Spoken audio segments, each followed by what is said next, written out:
Alhamdulillahilladzi hadana lihada wa ma kunna linahtadiya laula an hadana Allah. Allahumma lakal hamdu syukra wa lakal mannu fadla wa anta rabbuna haqqa wa nahnu 'abiduka riqa wa anta lam tazal lidzalika ahla. Allahumma shalli wa sallim ala sayyidina Muhammad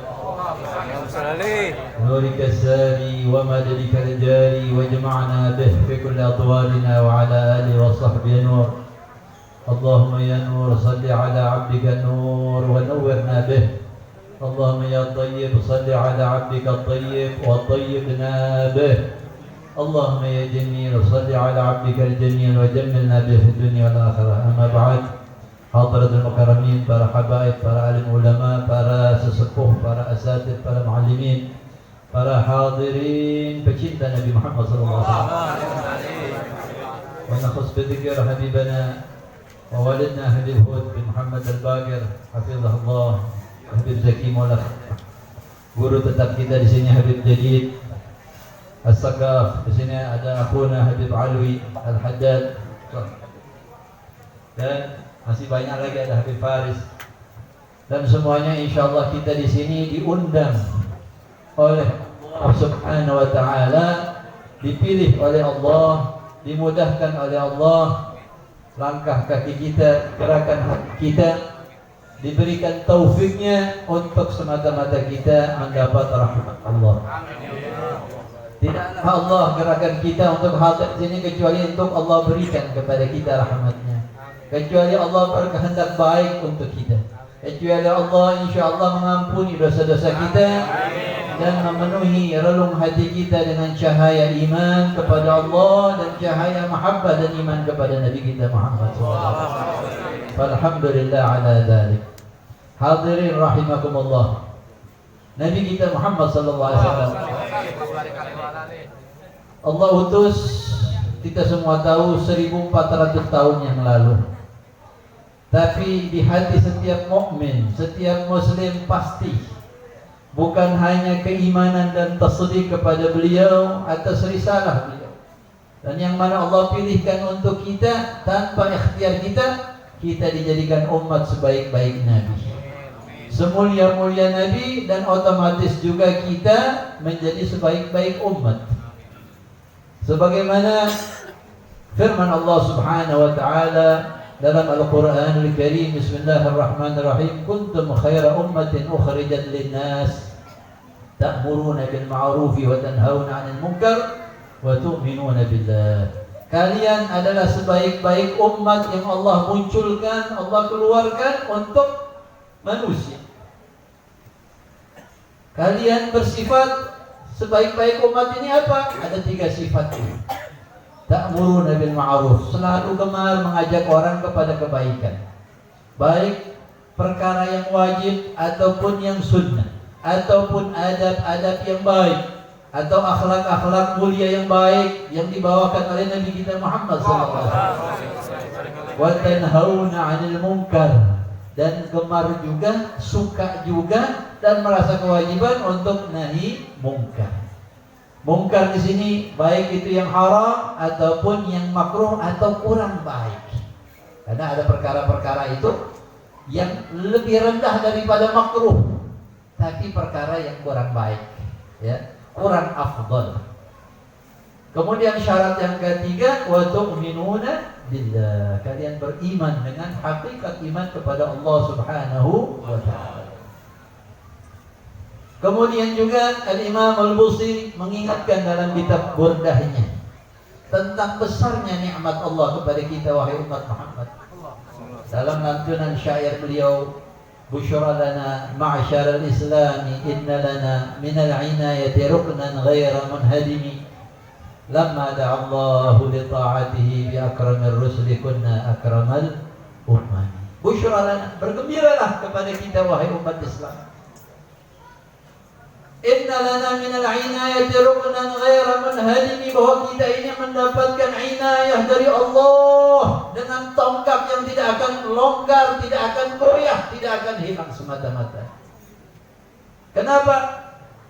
Lamma da'allahu da'ina li ta'atihi, ketika Allah mengutus kepada kita seorang dai, yaitu Nabi Muhammad, untuk taat kepada Allah dan Rasulnya, di akramnya Rasul, yaitu dengan semulia-mulia Rasul, kunna otomatis kita juga akramal umam. Alhamdulillah. Inayah yang gak bakal hilang, yang gak bakal rapuh atau lapuk. Kalaulah Bani Israel, kaum pilihan Allah, umat yang dipilih di zaman dahulu, yang Allah utus bukan satu atau dua orang Nabi dan Rasul, bukan puluhan, ratusan, mungkin ribuan Nabi. Tapi ketika mereka kufur akan nikmat Allah, mereka menentang ajaran para nabi, bahkan sampai membunuhnya, menghinakannya, dicabut oleh Allah nikmat tersebut, inayahnya dicabut dari Allah, maka dilaknat mereka itu kaum Yahudi. Naudzubillah min dzalik. Tapi kita diberikan inayah yang tak bakal hilang, yaitu khatamur rasul wa rahmatan lil alamin. Kuntu rahmatan muhda. Aku ini adalah ana rahmatun muhda, rahmat yang Allah hadiahkan untuk umat manusia, khususnya yang beriman kepada Nabi Muhammad SAW. Ya, yang syariatnya menghapus, menggantikan syariat nabi-nabi sebelumnya, tapi tidak ada syariat yang akan menghapus syariat Nabi Muhammad. Syariat yang paripurna, yang sempurna, yang tidak ada celahnya, tidak ada kekurangannya, tidak ada cacatnya. Semua aspek kehidupan kita, baik ibadah ataupun kehidupan duniawi kita, semua sudah diatur dengan tuntunan dari Allah lewat panutan kita Nabi Muhammad SAW.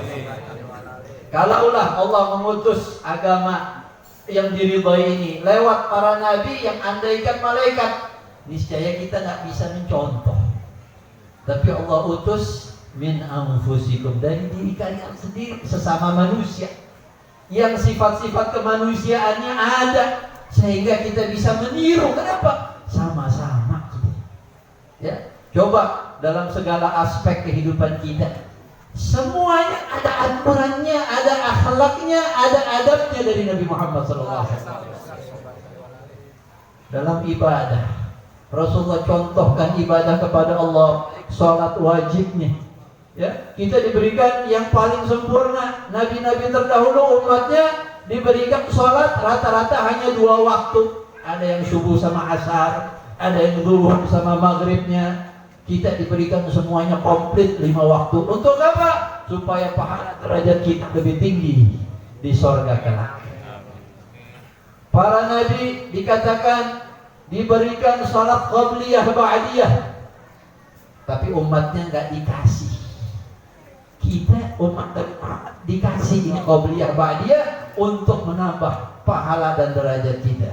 Ya, ini disebutkan oleh Sayyid Muhammad bin Alul Maliki dalam kitabnya Khasa'is Asy-Syaraful Ummatil Muhammadiyah. Di antara khususiyah kita umat Muhammad, kita diberikan sunnah rawatib qabliyah ba'diyah, umat terdahulu nggak dikasih. Jadi kalau ada umat Nabi Muhammad kagak mau, terus rugi dia. Ya, maunya yang wajib-wajib. Kalau udah sholat wajib begitu assalamualaikum, assalamualaikum, buru-buru mau, wah, lagi menghadap Allah, ya, mau buru-buru keluar. Kadang-kadang nggak pakai doa lagi.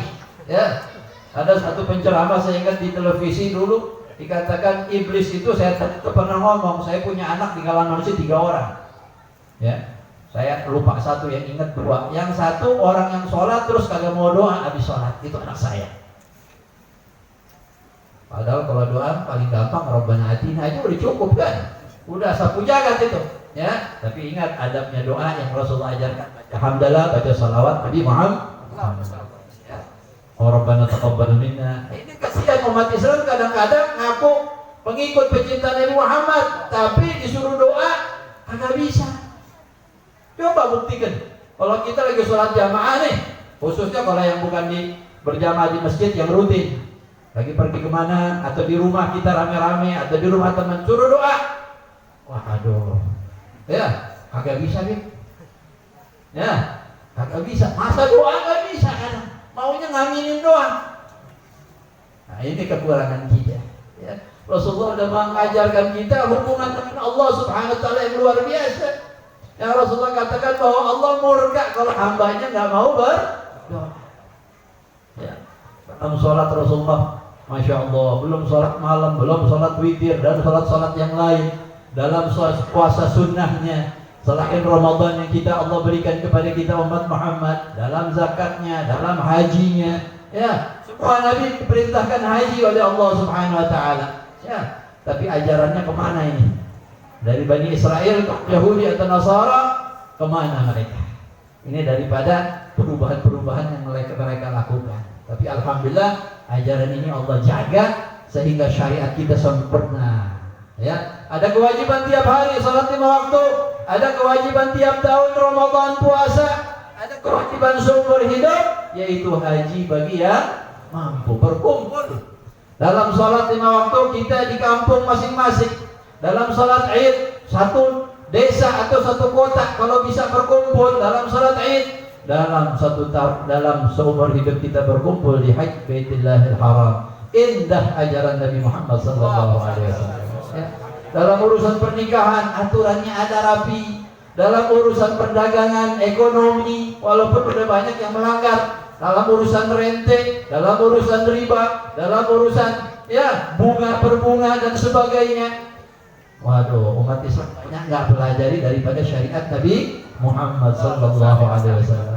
Sayyidina Umar bin Al-Khattab ketika menjabat khalifah, beliau berkeliling inspeksi di pasar Madinah. Beliau katakan, saya tidak izinkan orang berjual beli di pasar Madinah kecuali yang sudah mengerti halal haram, cara berdagang yang Islami. Ya, kita mau dagang, kita mau kredit, pelajarin dulu. Jangan sampai kita tercemplung dalam riba atau praktek haram tanpa kita sadari. Ya, dalam pernikahan nanya apa kiai, fasalu ahla dzikri in kuntum la ta'lamun. Ya, khususnya anak muda. Kadang-kadang orang tua udah diatur sama anaknya sendiri, baik yang laki atau perempuan. Udah pokoknya asal senang apa senang. Ya, anggaplah, tapi proses pernikahannya ikuti aturannya supaya sesuai dengan tuntunan Nabi Muhammad, supaya berkah rumah tangganya. Ya, sekarang kalau kita lihat nih, ya, pernikahan laki perempuan udah samping-sampingan, belum juga akad, udah pakai kerudung bareng berdua, belum juga halal. Ya, belum lagi nanti ada acara macam-macam udah. Ya, minta izin si gadis. Ya, pakai mikrofon, pakai acara tangis-tangisan. Ya, ini tuntunan dari siapa ini? Ini tuntunan para artis. Jadi masyarakat kita belajar dari televisi. Artis bikin begini, kita bikin. Orang mati, pajang foto yang gede di kuburan, ditaruh nisan. Ada nggak? Artis bikin, ditiru.